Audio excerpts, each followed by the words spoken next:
Hello, you're listening to Kopi Time, a podcast series on markets and economies from DVS Group Research. I'm Taimur Beg, Chief Economist. Welcome to our 62nd episode.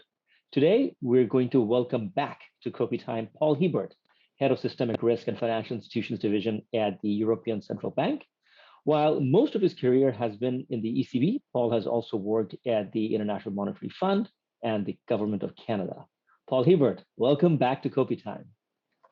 Thanks a lot, Timur. Great to be with you again. Great to have you. Let's begin with the pandemic's impact on the financial sector, Paul. We've had very adverse public health outcomes, weak economic performance, thankfully something of a rebound this year. But the contrast is with asset prices, which have risen sharply, and financial markets, which have been overall very, very buoyant. So this juxtaposition of buoyant markets versus still weak activity, does that reduce or increase financial stability risks? Good question. I think I'm going to have to give you, unfortunately, a classic two-handed economist answer, and it depends. And basically, the idea is, there is this disconnect. It's clear, and we've been talking about this for a while. And it is largely in an unprecedented situation. I mean, this pandemic is obviously something we've not witnessed historically, at least in this type of constellation. And effectively, that means it depends on how it evolves, and it depends on the amplifying features. Particularly as complacent markets, might still, as Chuck Prince was saying in the old days, when the music plays, we continue to dance. And when you continue to dance, maybe it's in more and more exotic ways, let's say. So effectively, the idea is, markets are forward-looking. And as they're forward-looking, this was an unprecedented, but it was hopefully a transitory shock. So of course, you might have this disconnect that persists for a little while, but it's a bit, like this idea that two theories have to co-integrate. You have it in economics.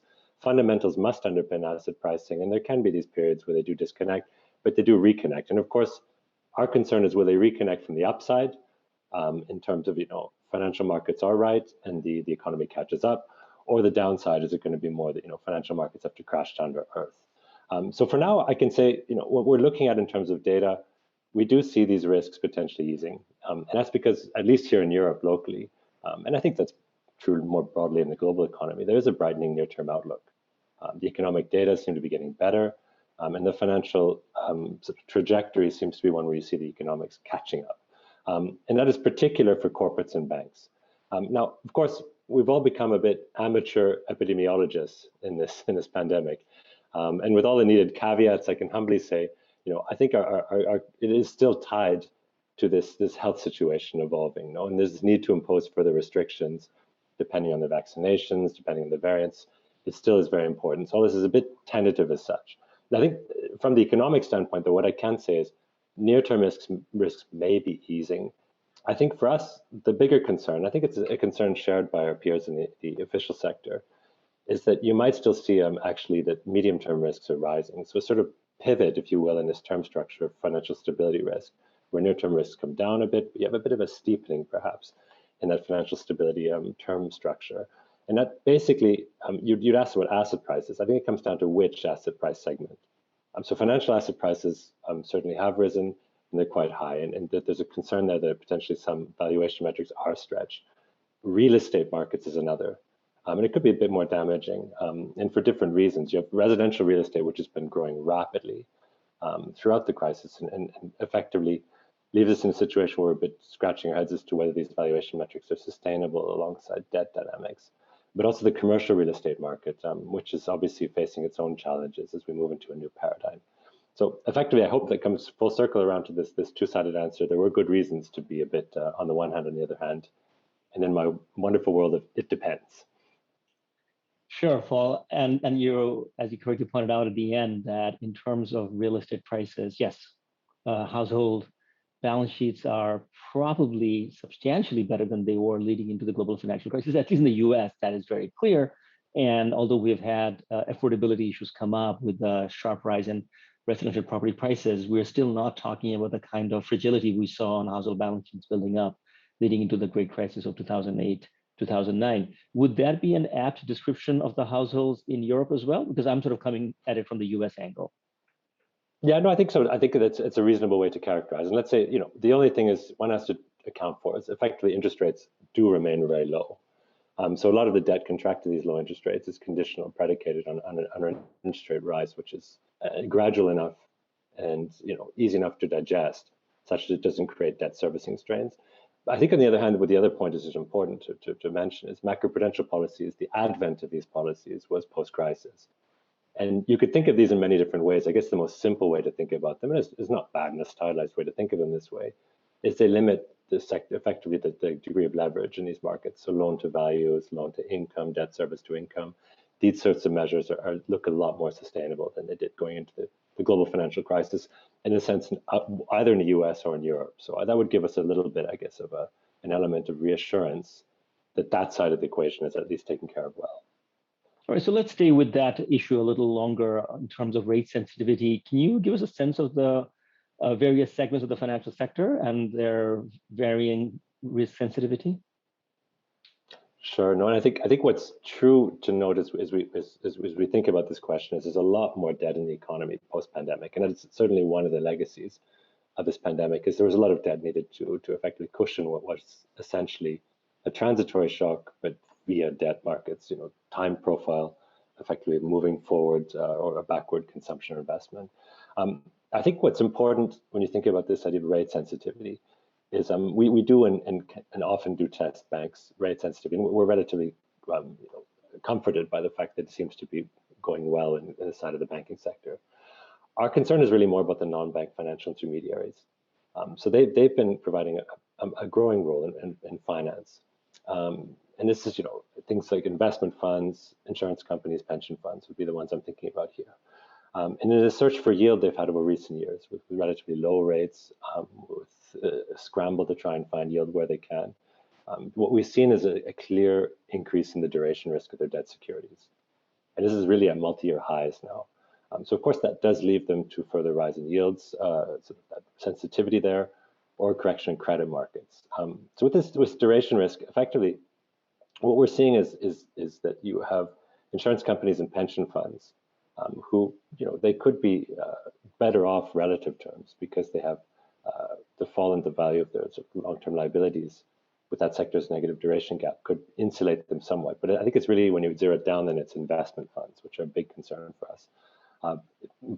Partly both because of this duration question, but partly also because they're lending into riskier and riskier markets as they search for yield. So what we're seeing is, the counterparties at the side effectively are weakening in terms of the credit fundamentals. So we have, I'd say just give you some numbers, around a quarter of what we see in terms of the euro area, so strictly in Europe, but I think it's indicative of the global economy. Around a quarter of their debt holdings are subject to a negative credit outlook or credit watch by rating agencies. So clearly at the risk of downgrade. And as we're all aware, Timur, you see that rate sensitivity will have a kink sometimes when you reach such investment grade, non-investment grade status. I think the other point to mention in terms of numbers is around half of these exposures tend to be BBB rated. So just one notch above this high yield status. And therefore that potential kink is there. So I can give you some linear numbers in terms of sensitivities, but I think it's that kink which just concerns us mostly from a financial stability standpoint. So that rate sensitivity, I think if you're to think about where we're most concerned in the financial sector, probably in the side of asset managers, investment funds. So if we sort of look at the intersection of higher debt ratios, and you just pointed out the higher duration risk, where does it take us in terms of solvency risk? I mean, are we seeing vulnerable companies raising their leverage more than sound companies? Yeah, no, I think that question of distribution of the risk is a key one. What is true is that policy, certainly in Europe, now I think this is indicative of the advanced economies by writ large, is that there was a huge role of policy in providing a bridge through the pandemic, lockdowns and the like, to what would be hopefully the shore on the other side. But this is a question: what is that shore on the other side? Something as a bit of the bridges to nowhere type we saw in Japan and their aftermath of their crisis, or more this idea that it's a delayed day of reckoning. Might have concern there, versus maybe a bridge to somewhere that's just a brighter place, and you just see let's sort of go through the situation without scarring. So what the zero gravity situation we had, at least here, was interesting. If we look at the numbers, we would be relatively comforted. Bankruptcies here in Europe, the corporate side, actually declined in 2020, around 20% lower than the 2019 pre-pandemic levels. So that zero gravity might even be not the apt characteristic, it was something that was defying gravity completely. What we saw is this, policy support was key there. And as that fades, we've now seen that your insolvency is now starting to increase, but it's not increasing enormously. So to get back to your question, which is, that's the aggregate, of course, it's the distribution question. So I think there's two angles to this, the sectors, the economic sectors. What we see is, of course, ones that were particularly hard hit by the pandemic and still have some scarring, like transport, accommodation, food. These ones you're still seeing some elements of potential stress or vulnerability that could be coming as policy measures fade. But the other side is firms. And I think firms is actually even the more interesting one to look at. So the granular data connections we've been doing, what we see is firms' gross indebtedness. The trends there was interesting, that firms that tended to be highly indebted to start with were the ones borrowing most aggressively in the pandemic. So clearly you've seen a run up in debt from already high levels. And this, of course, increases their sensitivity to shocks. You could say, okay, that's gross debt. What about net debt, net of cash? There is a lot of cash in the corporate sector. The problem is its distribution. So its distribution across firms, the sectors and both firm size is such that we're not terribly comfortable thinking that that cash is where it needs to be should stress come along. So with that in mind, what we are still seeing, just to add a bit of, to get away from my usual financial stability doomsday thinking, it's part of my role at the ECB here, into an element of trying to be a bit more balanced. I think corporate profitability is increasing. We're seeing as we move out of the worst stages of the pandemic. So that is certainly catching up and providing some comfort. And debt servicing capacity is still really, really quite good. It's called, again, it's predicated on a previous question about interest rates, but to the extent that that remains stable or increases moderately, we'd still be relatively comfortable. So for now, Armageddon is not coming, but clearly there are some firms, there's going to have to be some Schumpeterian dynamic to get some of the firms maybe moving along in terms of creative destruction into a new sort of post-pandemic framework. And often people talk this way about the pandemic. It is effectively was something which just effectively accelerated pre-existing trends in the economy, and those trends will necessitate clearly some entry and exit of firms. Right. We don't want the Japan-style zombification. We do want entry and exit and some sort of creative destruction, as you point out. Paul, we briefly talked about property markets earlier. I want to go a little deeper if possible. So in the context of sharply rising residential property prices and the impact on household balance sheet, can you give us a little more sort of idea about how things are in Europe? Yeah, sure. No, that is a property. It's an interesting one because it's a little bit been in the background throughout this pandemic. It's something which has just been steadily rising. Not much of an impact of the pandemic at all on this particular segment. So you wouldn't even realize if you looked at these data there was a pandemic, at least in the residential segment. It is important to distinguish. So the residential segment, certainly we've seen unassailable momentum there. It's just been continuing to rise. Now, there's a bunch of factors, some cyclical, some structural there, which are underlying this. Favorable lending conditions are obvious. Support measures which were providing, containing defaults in mortgage loans. You had excessive savings that were accumulating during the pandemic. Portfolio considerations, of course. This idea that you have to put your assets somewhere. Financial assets potentially have stretched in value. Why not real estate? Seems to be relatively safe, and also as a hedge against having too much cash. It's also the structural stuff, the working from home. As you can see from my background, I'm clearly not at the office right now. And mine.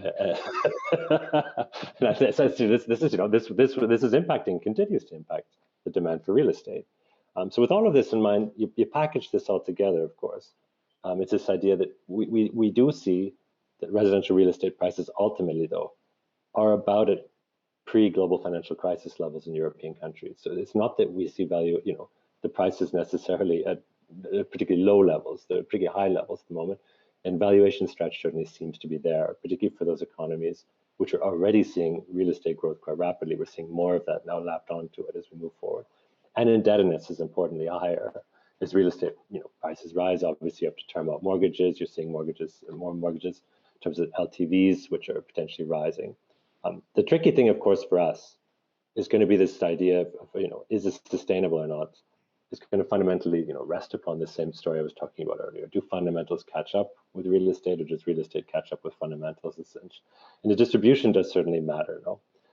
So again, I think on the real estate, the residential side, we are seeing more and more concern from us, from other international organizations, about this unassailable rise cannot continue at least at the same pace forever.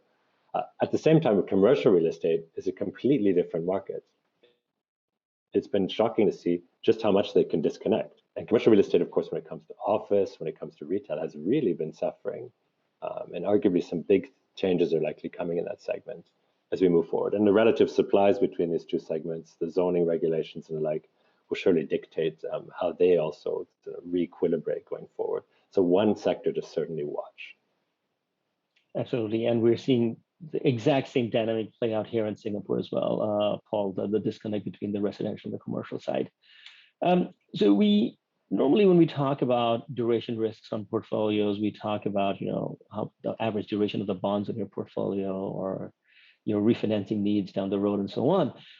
But there are other longer dated risks. And I remember, Paul, the first time you told me about your job and financial stability division, you told me that most of your time is going to be spent actually on climate risk related work.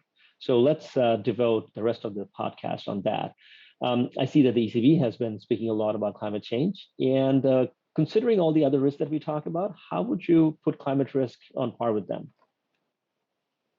Yeah, I guess, given the severity of the risk, we've just been through a massive pandemic. The situation's, relatively fragile. It seems a bit odd to start thinking about climate risk in the same on par of the same terms.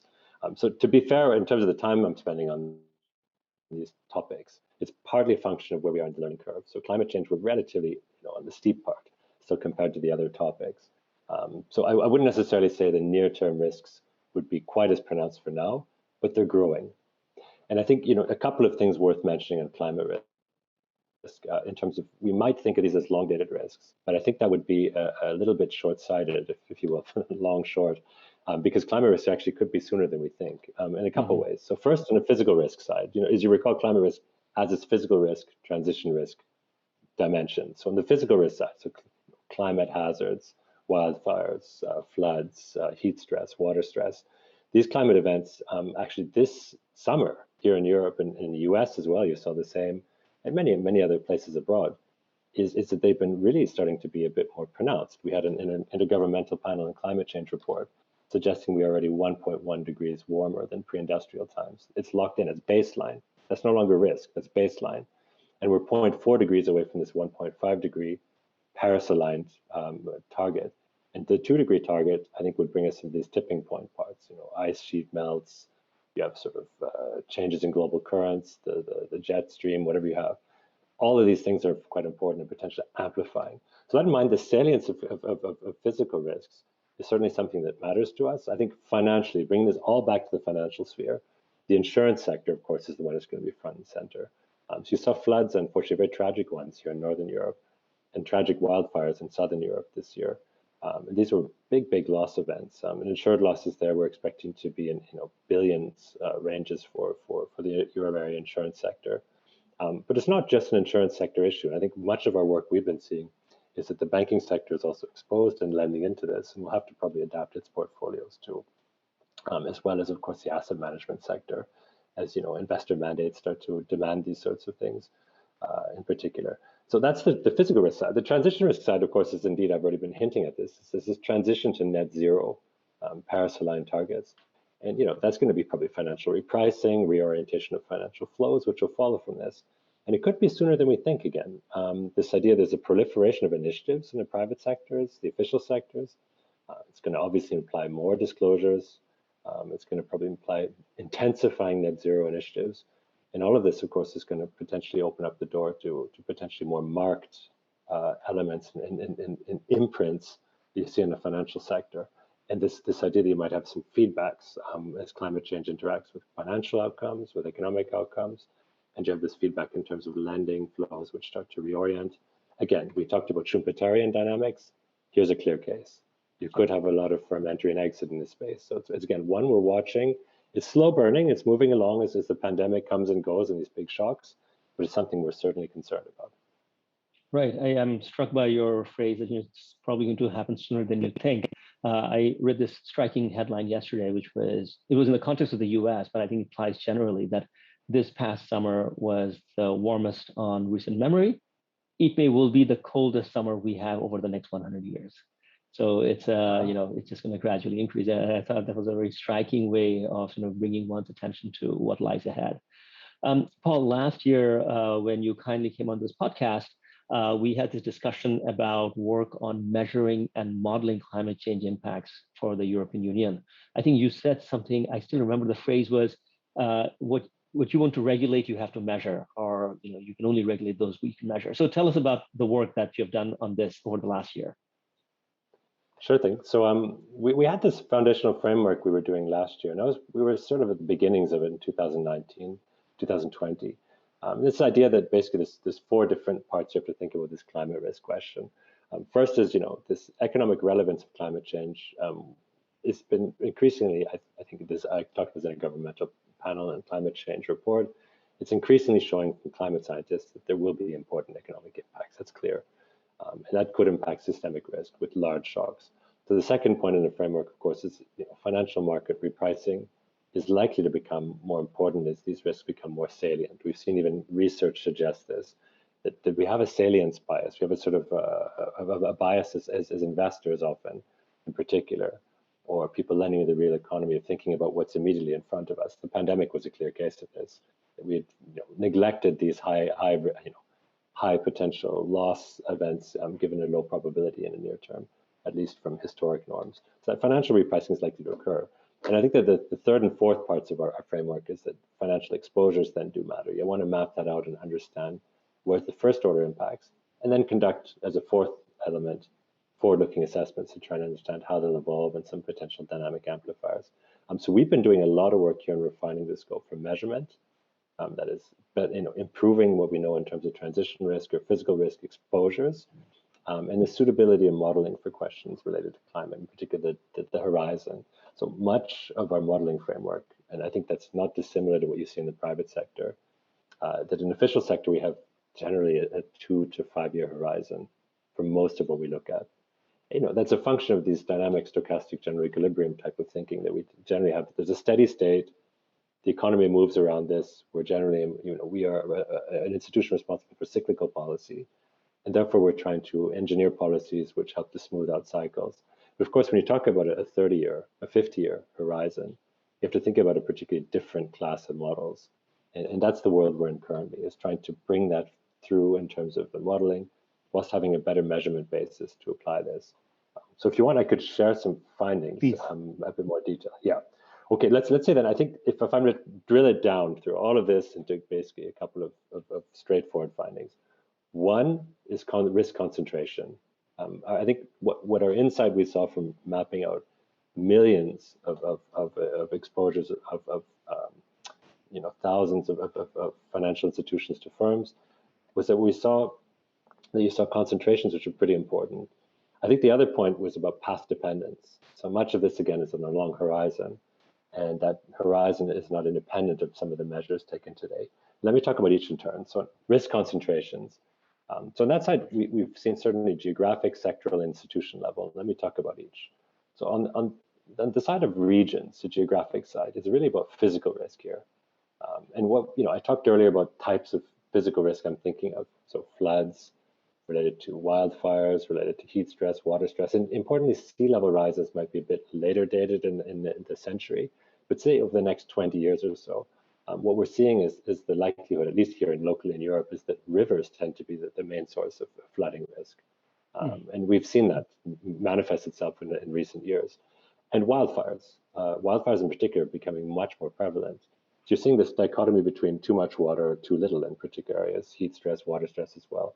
Now, if we take all of this together, there's a strong geographic orientation, but what we actually were surprised to see is that the percentage of euro area banking sector exposures to this risk were quite high when you take all the risks together. Around 30% of their portfolios actually were in areas of high physical risk now over the next 20 years. So clearly those portfolios will have to adapt. That's nearly almost a third of their portfolio will have to adapt. And that's going to be quite a big shock for the financial sector.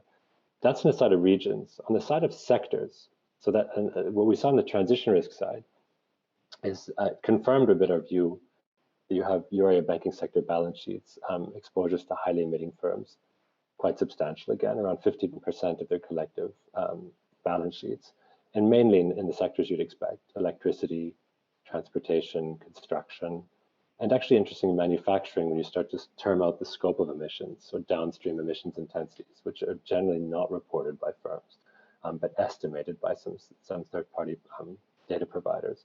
So with all of that in mind, what we see is that when we run through some sensitivity analyses, our concern is not just the sector allocation, but potentially firms within sectors. And again, a big insight for us was that we saw that actually, your sectoral allocation as a firm only explains part of your emissions intensity.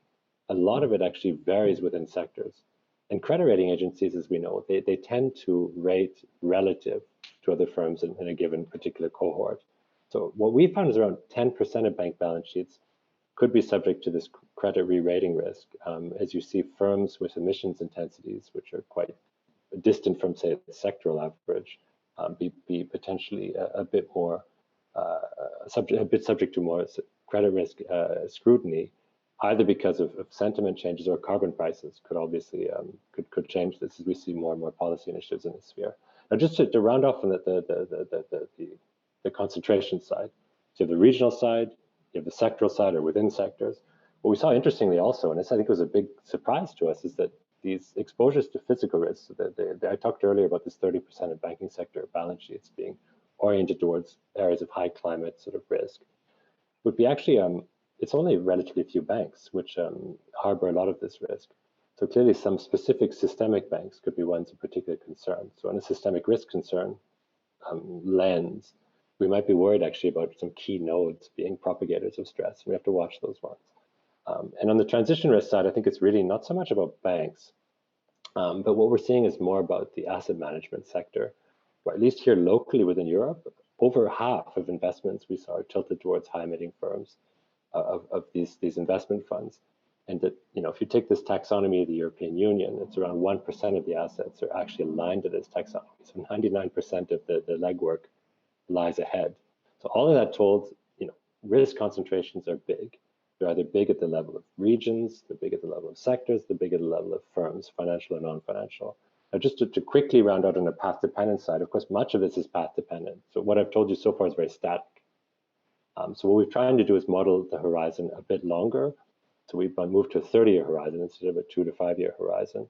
And what we see interestingly is a couple of things about firms. Is that one is that the physical risk losses, when is it that they become dominant? So obviously transition risk, physical risk is a delicate interplay. What we'd expect to see is around 15 years time, based on current emissions profiles. You'd expect to see that physical risks become dominant and natural catastrophes start to become highly destabilizing. They already are destabilizing now, but highly destabilizing. And that the first order losses you'd see, particularly in firms, I think would be much more emissions intensive, because ones where you see probably as a default rise much, much more than the average. So I think this path dependence is clear, that the sooner the action in terms of tackling some of these physical risk things, the less that's going to be manifest in terms of major losses going forward. So again, it may be 15 years out, but some of this anticipatory element will probably come into the pricing of assets already now, and this is something we have to watch. Right, but I think it's a very useful way of sort of putting this framework together. Explain to me exposure mapping and modeling. I understand that your team is doing a lot of work on that too. Yes, the exposure mapping side is, of course, this idea that we really are taking the granular exposures of.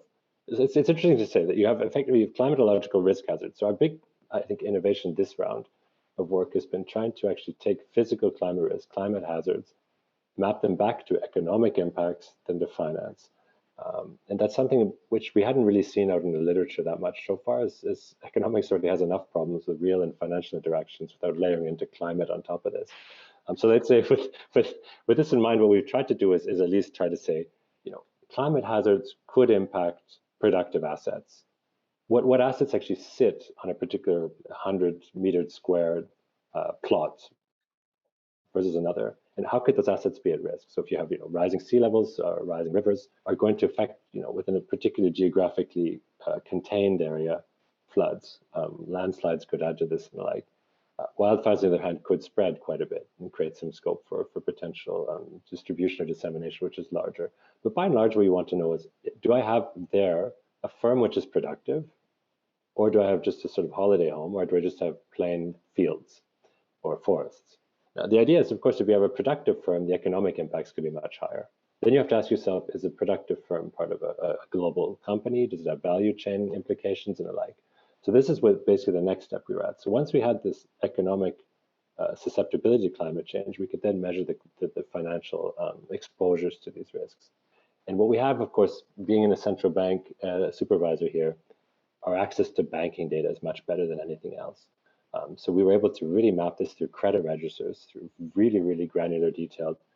Who has that exposure in terms of the financial institution to that economic risk? Once you have that economic risk score, and you have to ask yourself then a few questions about what is the collateral backing that? Is it insured? These types of questions become really important, obviously, when it comes to the actual exposures and understanding net versus gross exposures. So we did a lot of work on this, and I think that's been particularly helpful in better understanding this idea that you might have initially in a first round understanding gross exposures was a helpful map, but you'll have financial institutions coming to you, yes, but this is hedged, and we need to understand a bit how that is hedged. On the side of, so you'd asked about the modeling side, but I think it's certainly an area of trying to build in these models with much longer horizons has a whole set of challenges. We can get into those shortly. But I think those challenges are basically going to be about trying to back out in this set of models plausible estimates, which are a bit in the stress testing sort of mentality of plausible, sort of extreme but plausible scenarios over a particularly long horizon takes on a whole new meaning when you're at 30 years instead of 2 or 3 years. And this is, I think, we're still moving along the learning curve. It's getting to a steeper part, but it's still not flat. Let's put it that way. Oh, I'm not for sure about that. I mean, we struggle to put together data for macro models, and here you are looking at multiple decade duration and for these work. This brings me to that, the mundane part of the question, and I want you to elaborate on what you just said, which is the data and methodological challenges that you're encountering in sort of capturing the bank and non-bank exposure to firms. Yeah, so I think with climate risk, what's clear is we are still seeing this sort of a dearth of measurements. So on the measurement side, reported information is still pretty patchy. So there's not so many commonly agreed indicators in the mix, a sort of clearly defined set of what needs to be disclosed by whom, what sort of time horizon associated with that. Is it point in time emissions? So much of the mapping work we've been doing is mapping out what is the actual exposure to current emissions of firms, maybe across the scopes, which is quite nice. We have scope 3 as well, which is the downstream emissions, but it's not that the sort of forward-looking evolution of those emissions as implied by firms' own net zero targets. So that's going to be, I think, that reported information, a key one to try and harness, and it's moving quickly, so to try and follow that catch that ball. So far, we've been using a lot of private data providers as such. But what I think is going to be key there on the measurement side is pulling out those disclosures. And then I think what's going to be obviously important is the actual validation, the benchmarking of this. This is something which is sorely needed. There's a lot of heterogeneity in the approaches towards climate risk. Standardization, there's some initiatives that are here locally in Europe. There's some initiatives globally through the Network for Greening the Financial System. Will bear fruit surely, but it's going to take some time. And in the meantime, we still have to accurately measure as best we can. So that's the measurement side, certainly, is the quantity and quality of information. Modeling side, of course, I think our big challenge here is going to be the dynamic aspects. So, stress testing, for those of your listeners who are familiar, of course, is a static balance sheet or dynamic balance sheet. There are two ways you can run a stress test. And through a static balance sheet, you just assume nothing happens over the next few years in terms of firm behavioral responses or banks. So they see this calamity happening and they don't change their balance sheet at all. It seems a bit heroic when you move to a 30-year horizon. And I think this is where we need to try and layer in some assumptions, some thinking about how might banks react, how might firms react to an evolving climate situation. Of course, some of it is a bit game theoretic, and it is in a way, extrapolative. You have to think about this, but it is something I think we cannot avoid, and maybe to create some scenarios which are predicated on particular types of behaviors, feedback, and give us this idea of how could you have amplifications, how could you have fire sales, common holdings, herding, these types of things creating systemic risk is going to be our big challenge going forward. And I wouldn't say we're there yet, but at least we have the foundational mapping that we can actually build upon and give you some of these estimates, the financial industry as well, and work with the financial industry to better understand how this interplay may take place. Very, very interesting.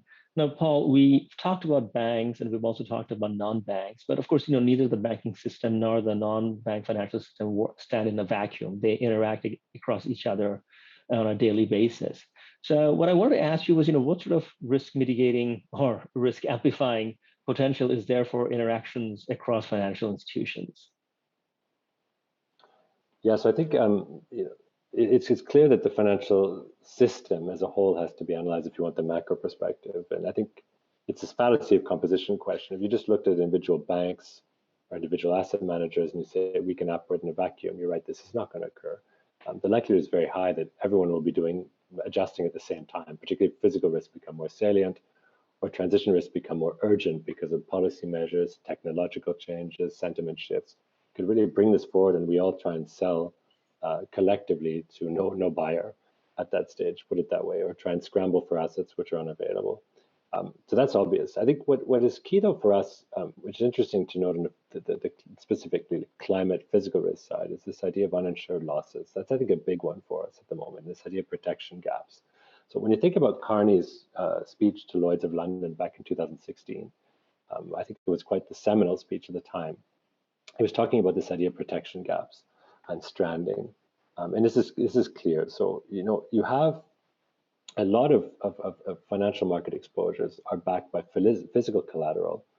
And often in the case of real estate lending or others, it's really about the actual structure that sits in a climatologically vulnerable place.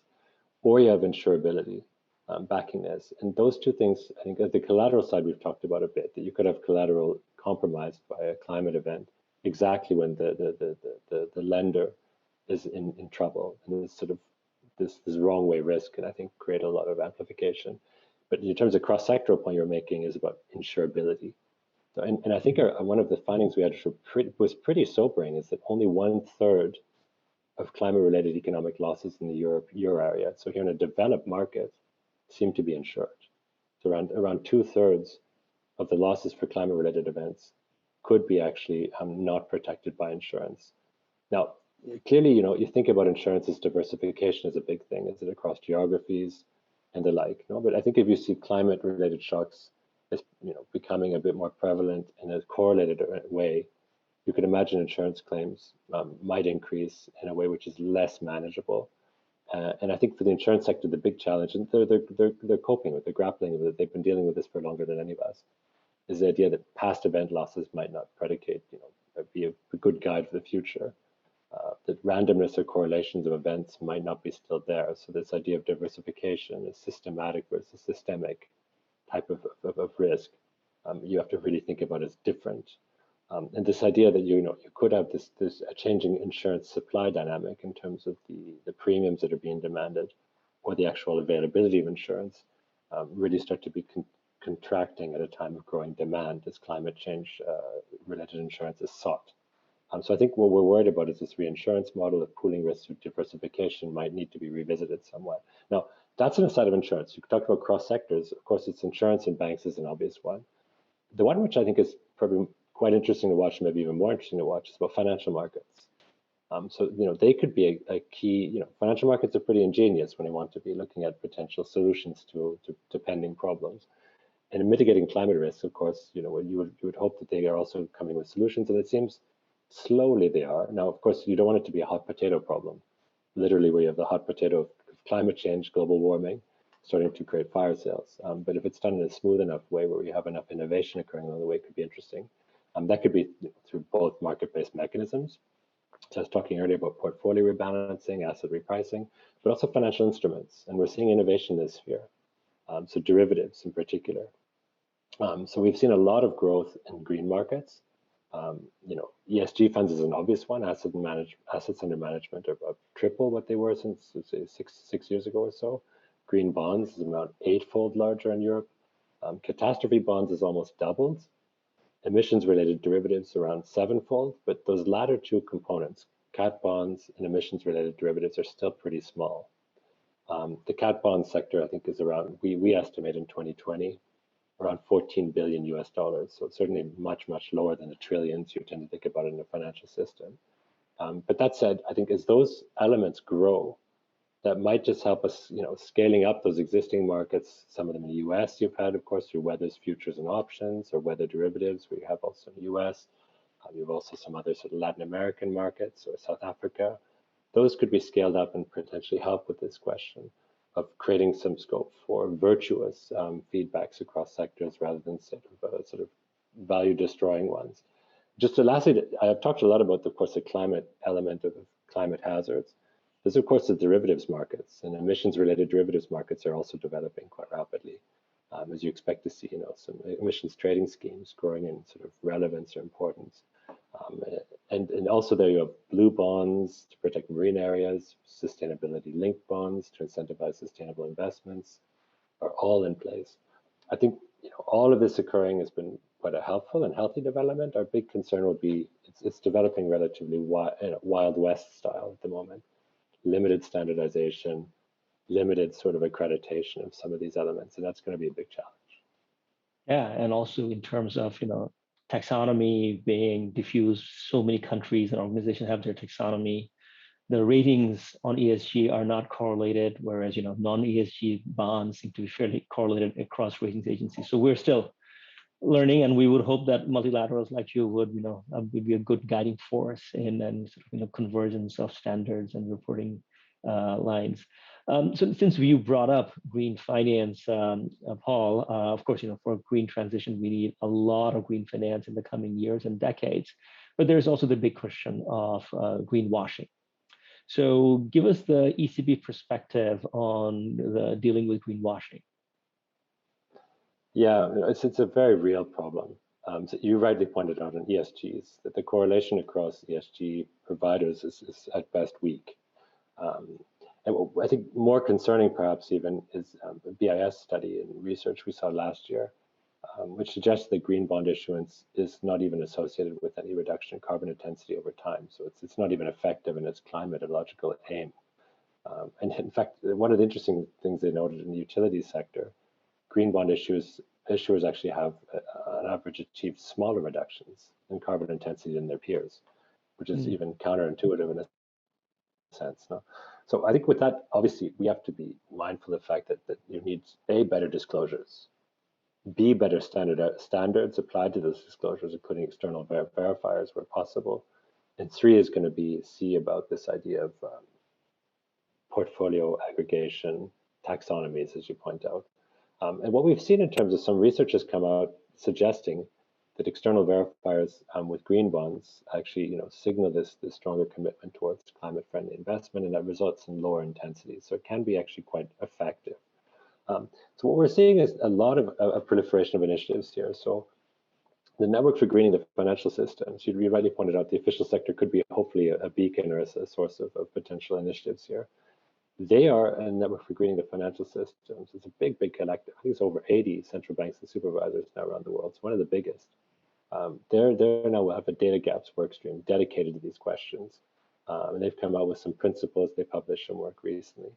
But also on the other side of the Financial Stability Board, G20, related bodies have been doing a lot of work now about trying to clarify what disclosures are needed and how those disclosures also be vetted.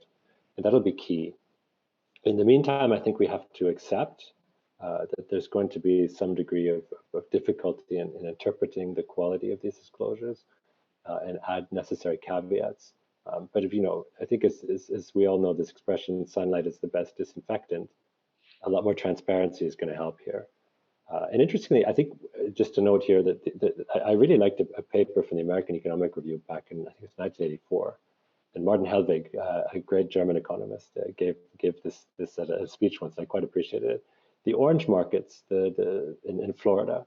So when you took, there was a question of where are the market inefficiencies. He claimed you cannot conflate allocative and informational market efficiencies. They're actually quite distinct. And this market was an interesting one because what you see is that if you take the orange market, this futures market of oranges, that the economists, which were or financial engineers, which were underpinning this market, actually had better predictions of the weather than meteorologists, if you can imagine, based on backing out from what you saw in futures prices. So clearly these were informationally efficient, highly informationally efficient markets, but they were not terribly allocatively efficient necessarily. So you can have a bit of a dichotomy. What I want to get at with all of this is this informational efficiency. You need disclosures, you need information, otherwise that's not going to be terribly efficient. So we have meteorologists in the climate space, of course. We have also some elements of financial instruments. But those financial instruments, I think, are going to need to be better credited and certainly predicated at least on better disclosures and the quality of these disclosures on top to actually be meaningful in moving the dial. So a lot's happening in that space. I think that's probably one of the main go-to areas at the moment in climate. So I think it's something we can expect will bear fruit soon.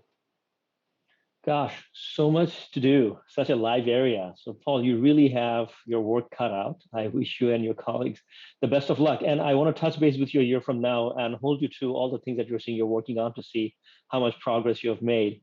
So again, Paul Hiebert, thank you so much for your time. Thanks a lot. Great to be here and look forward to that trip next year, maybe with the office background rather than a virtual one. Or maybe in person, we'll see. Thank you to our listeners as well for watching this episode or listening into the podcast channels.